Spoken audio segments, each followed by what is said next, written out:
You're listening to Soap Dirt, the latest in television entertainment news.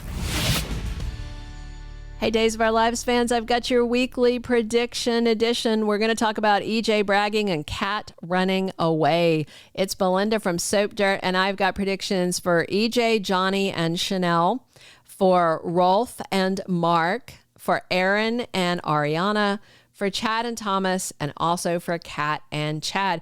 If you're not following us, please reach down, hit that subscribe button. Let's get right into it. Our very first prediction.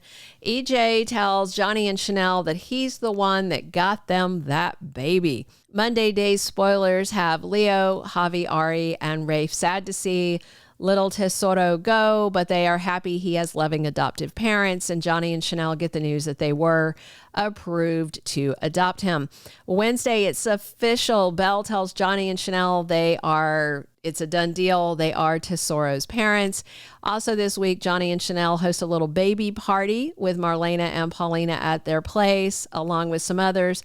And they announced that their son is going to be John Roman III, and they are going to call him Trey. And I know Abe is there, but it looks like EJ may drop by as well, and he and Abe wind up in a confrontation. So I suspect EJ is going to try one last time to get back into Johnny's good graces and may tell his son and Chanel that he's the one who got this baby adoption done for them. And to be fair, he kind of did. EJ talked to Amy, asked her not to punish Johnny and Chanel because it was his fault that Johnny was having self-doubts about being a father. And EJ asked Amy to call CPS and take back her request that Johnny and Chanel can't adopt. And it looks like she did that. EJ also swore to Amy as part of the deal he'd keep his distance. I don't think he's gonna. But then he also went to Cat and asked her to get Aaron to sign over his parental rights and agree that Chanel and Johnny can adopt. And it looks like that absolutely is the way it goes. So to be fair, EJ did do good work to make that adoption happen, but also it was EJ's fault that it had fallen apart to start with. So I don't know if you get full credit for mopping up a horrible mess you made. If you poop the floor and then clean it up, I don't know if you deserve a medal for that or not. Our second prediction, Dr. Rolf and Mark make Stefano 2.0 in the dodgy new DiMera lab. Friday Days of Our Lives spoilers have parolee Mark Greene meeting with his boss EJ and his other boss, Dr. Wilhelm Rolf. So those are awesome Days of Our Lives spoilers. I'm super excited that Dr. Rolf is back. Kat encouraged her brother Mark to ask EJ for work at the hospital after he got out on parole, but didn't have his medical license. And at first he was going to turn Mark away, because of the whole Chad thing.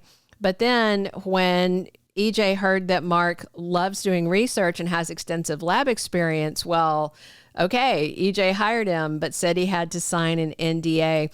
We're also getting all these hints of a Stefano return. That's been going on for at least 6 months? I mean, clearly he's dead, but Marlena's Queen of the Night dreams are a red flag. The Arabian Nights book is a red flag.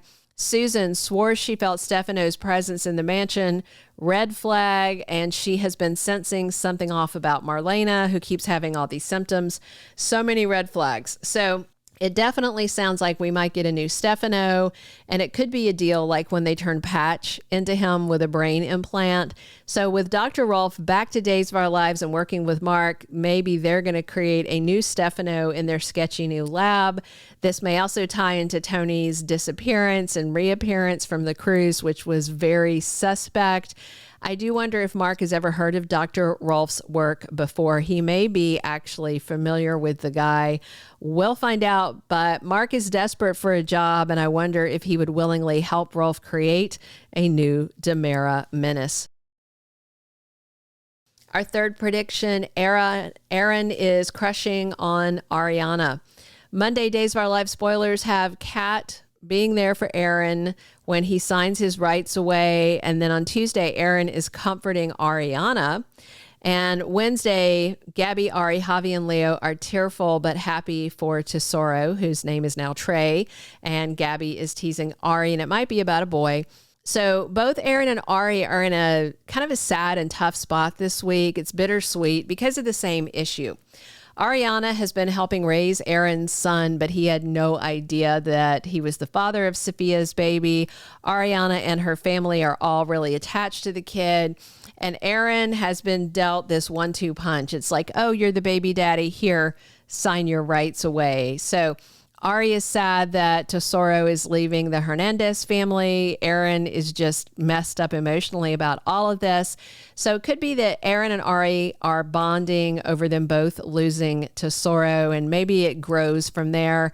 Aaron did really like Sophia, but now she's in a padded room at Bayview and she's kind of gone psycho. So Aaron, if you remember, has also been flirty with Ari, but she had Holly return a video game to him that they've been playing because she didn't want him to get the wrong idea. Plus, Ari likes older guys. She has been taking a second look at Theo. Her mom, Gabby's not going to like that at all because he is, like a decade older. So we'll see. But Tate and Holly may do some matchmaking for Ari and Aaron so they can do double dates and hang out as couples. We'll see. I think it would be very sweet. Our fourth prediction, Chad lets Thomas go to Boston with Grandma Jennifer. So Monday, Days of Our Lives spoilers have Rachel telling Thomas they need to make Cat pay and teach her a lesson. So they do some punkin' chunkin' at her head.